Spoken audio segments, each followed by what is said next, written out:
Hey Soul Family, this is Mimi with Divination by Mimi. This is sort of a combination, well, this is really kind of a channel shout out video. So for those of our subscribers, I'm sorry, this is not really a reading of any kind, but this is a call to have you investigate other YouTube channels that might help you. Right now, we are dealing with a huge shift in consciousness. And that's unsettling, right? Uh, and we can easily get caught up in this he said, she said, back and forth duality of, oh my God, can you believe what the president's doing, and this kind of thing. But really, we're moving in a whole new direction. So sometimes it helps to get little milestones to remind us that we are a spiritual being living out of physical existence, that there is a much bigger picture. And I do that by finding different sources of guidance. We all do that, right? We get books. We investigate different spiritualities, different spiritual paths, different religions.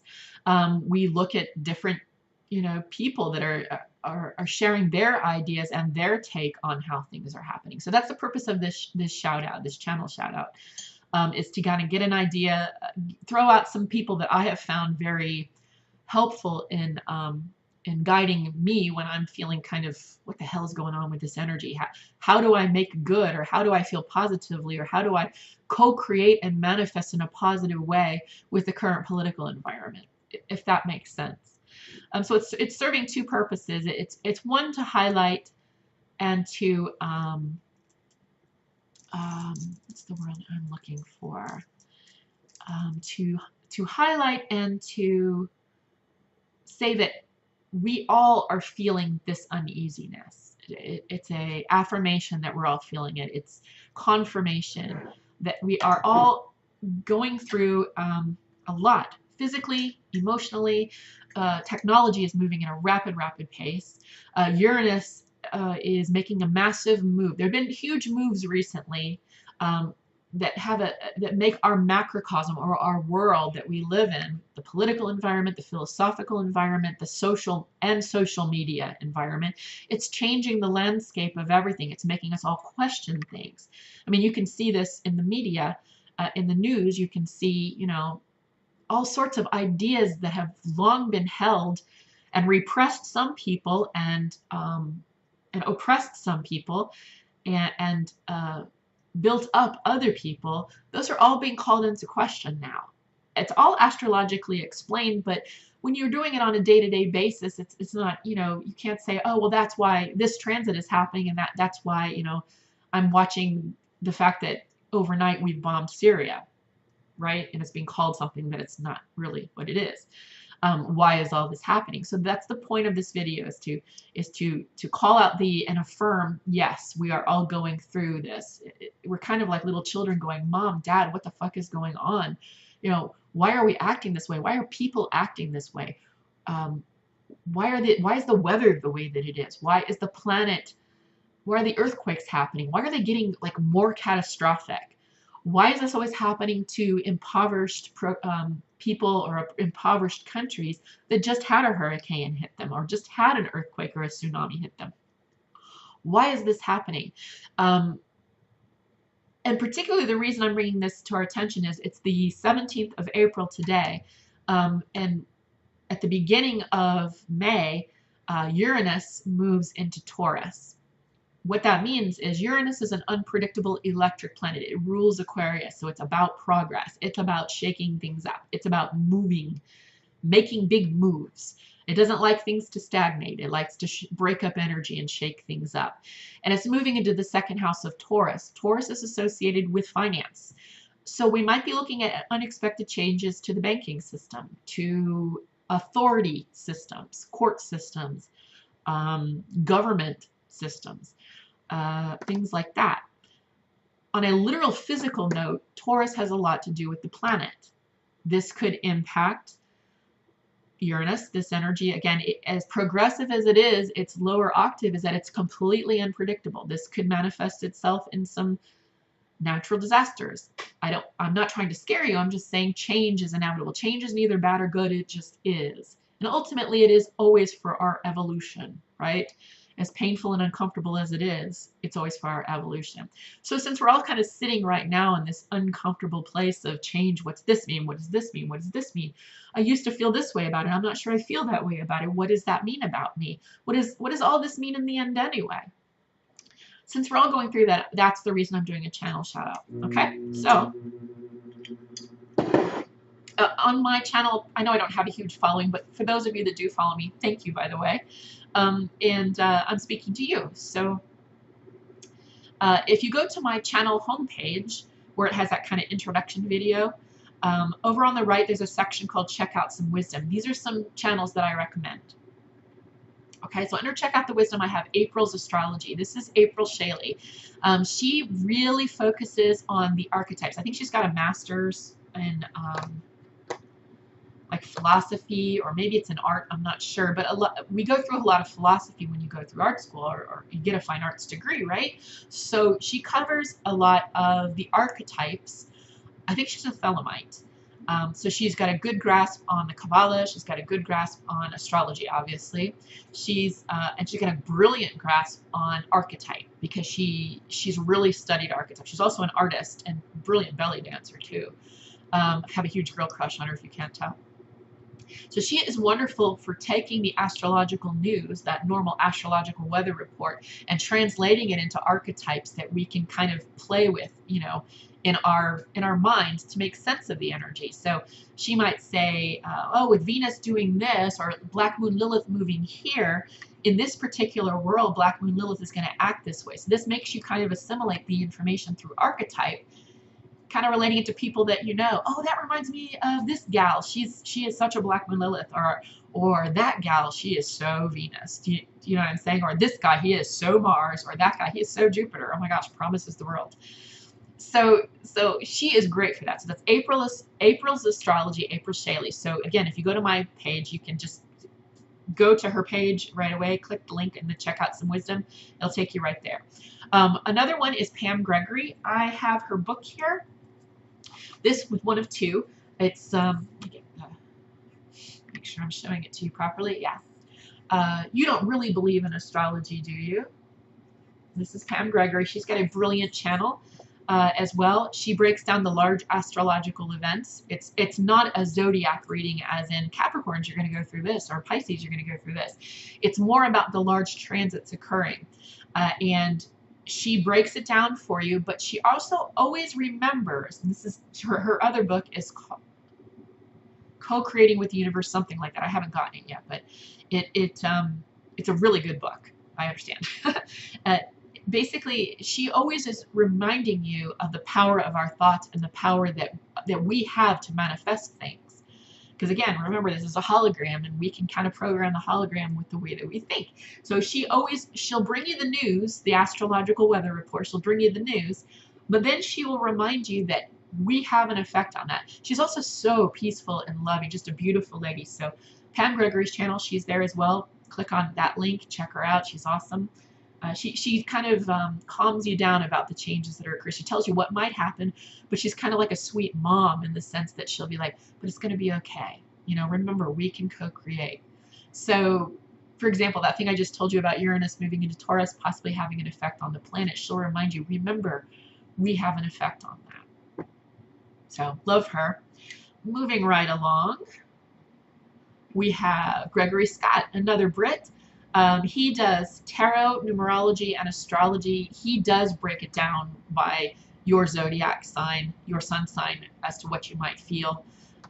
He shows you the natal chart, breaks all of that down, you know, where the placements are, what kind of aspects they're forming with the planets, or kind of conversations the planets are having with other planets, and how that might affect how you feel and the type of day that you might experience. Okay, so that's Gregory Scott. Next one is House of Oshun. She's a tarot and oracle reader. Her name is Lulu. I love. I'm not sure how to say her last name, but she is precious, freaking hilarious. Whatever. She's hilarious. I follow her on Instagram. I love her channel. I never fail to miss her channel. She's funny, positive, highly spiritual. Really has a gift. I mean, really, really has an intuitive gift. She is plugged in. So House of Oshun, brilliant. Another one is Leona at Supraconscious Soul. She's another tarot and oracle reader.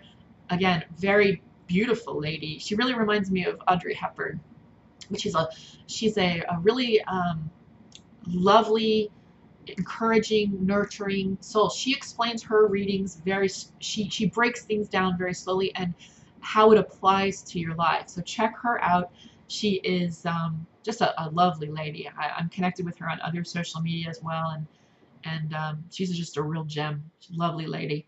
So Leona at Superconscious Soul. Book a reading with her too. She's great, real intuitive, really another one that's really plugged in. Next one I want to recommend is Hecterios.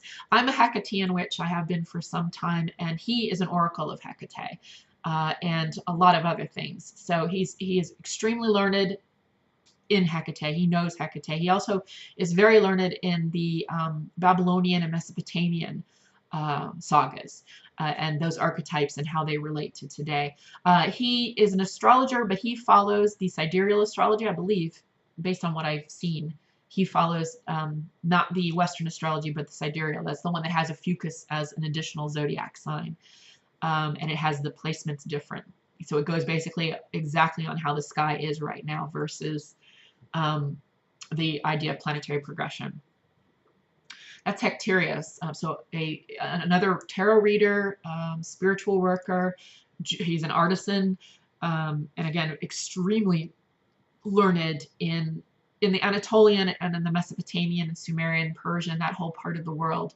The Inanna story, the Ishtar story, the Ereshkigal, the Necronomicon saga, but really he knows his Hecate. And of course, that means a lot to me. Another channel to bring up here is Red Earth Goddess. This gal is extremely learned in the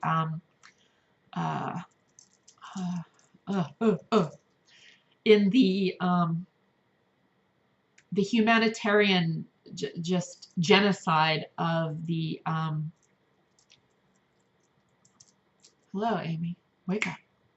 Of that part of the world, the Armenian genocide. Thank you. She is very well aware of it. She is extremely learned in all that happened in that genocide, all the players in Turkey and in Armenia and in that whole part of the world. What I guess the Eastern Bloc, or what was at one time Yugoslavia and is now as a zillion different borders. But she knows her shit about that. She's also another one who's very learned in the Necronomicon saga. A real intuitive, and another Taurus. Of all of these gals, 1, 2, 3 of them so far Taurus. The Taurus ladies, and Taurus ladies are beautiful, like physically beautiful. So I've got a girl crush on her. I've got a girl crush on Leona. That's the other Taurus. And I got a girl crush on April Shaley. That's the other Taurus. They're just beautiful ladies. Venus has blessed them. So that's Red Earth Goddess, just a really lovely, intuitive, extremely intelligent woman, and beautiful as well. Just a really loving, warm nature, as Tauruses tend to be. Moving right along, we've got New Paradigm Astrology. This is Kaipacha. He's so cute. I think he's a Leo. He breaks down every Wednesday, I think it is, the Pele report, as in the Asia Pacific goddess Pele. But the Pele report, it gives basically the astrological weather report for the week, breaks it down, gives you a mantra to focus on what that energy, how that energy can manifest. He'll give you a mantra every week to sort of hold on to, like a rosary, a set of rosaries, to sort of, as you're clinging for the energy of the week, it helps you kind of focus. This is why we're here. This is why we're experiencing that. So Kaipacha with the New Paradigm Astrology. He also gives wonderful webinars. He has events and stuff like that, and he works with other astrologers on YouTube. Next one is Rick Levine at tarot.com. It is actually a YouTube channel, and same idea. He goes through. His are a little shorter. The Pele reports from Kaipacha are pretty long, about usually 20 minutes or more. Rick's are a little bit shorter, and I learned about Rick through April's astrology. So Rick Levine at tarot.com, he takes the information of the week astrologically or of the transit of note, and he condenses it but again, makes those archetypes that the energy changes mean, how they represent themselves as archetypes, make those relatable for you so that you can, I don't know, navigate your week or your month or navigate a particular transit or lunation so that the energy is just not overwhelming. It helps you kind of understand what we're going through. And then the last one, but certainly not the least one, is Witches, Sable, and Blonde. These are two gals that are very Matra focused, very goddess focused, which I love. One of them is very keen on her herbology. She knows her herbs, she knows her plants and her weeds. Other gal is very interesting. The names I think are Britta and Fen. The other gal is an artisan. She is really learned in the history of the goddess, in the history of all of the pantheons that we as pagans tend, not all of us I'm talking to I know are pagans, but those of us that are quite familiar with. So both of these gals are very learned and very, I'm using that word a lot, very well versed and educated witches with a lot to share, particularly as they do hauls and things like that on things that they find, you know, to enhance their altars. But they also relay a lot of historical information. They did one on the return of the matriarchy, or the fall of the matriarchy, why it happened and how it happened. And then they also do a lot of really informative herbology or herb-related, plant-related videos. So I really recommend Witches, Sable, and Blonde. So again, you'll find all of these channels that I recommend on the Check Out Some Wisdom, which is on my channel homepage. And the point of this was, again, to, you know, affirm, yes, we are all going through fast changes, fast-paced moves in technology, changes, crazy changes in the weather, crazy changes in the planet, in the physical planet. The planet's not doing very well, and we're doing more and more to hurt the planet. A war. We're acting like assholes to each other. Why is all this happening? Why are we dealing with all this? How do I navigate this energy and still be my best me and satisfy my life's goal of learning this particular lesson? So I acknowledge that this is a crazy ass time, and that is the reason I'm hooking you up with these additional sources of wisdom and perspectives. Just these are what I have control over, and I really like these folks. All right, soul family, I'm hoping this helped. We're in this together. Trust me, we may not like everybody we're in this with, but we're all literally in it together. And remember, somebody that annoys you, like even our president, he really annoys me, but he's serving a purpose. He is. He's that zit we're popping. we're finding out what's infected through him. So as much anger that I have at the stupidity that comes out of his fingers and his mouth, he is serving his purpose. We had to look at this infected crap. This, you know, like I use this example talking to my sister. The fact that all of these, just to use it as an example, Civil War monuments, when they were actually erected, was, you know, for the purpose of furthering Jim Crow laws, which was the oppression of people. So things like this come into light, why they were put up, when they were put up, the motivation for when they were put up, why the argument of states' rights comes up, when in fact that's actual bullshit. It was the states' rights to own another human being and treat them in any way they wish, which is not a humane thing to do, and that's certainly not something that a supposedly progressive nation like the United States would have. So these things are being shown to us. Yes, they're disgusting, but they are that zit we're popping, because we need to look at the shadow side of ourselves before we can progress and evolve. I have just talked a really long time. Sorry about that, family. If you have questions or comments, leave them in the comment section below. This was a long one of me rambling, so I will talk to you for next month's readings. You guys take care.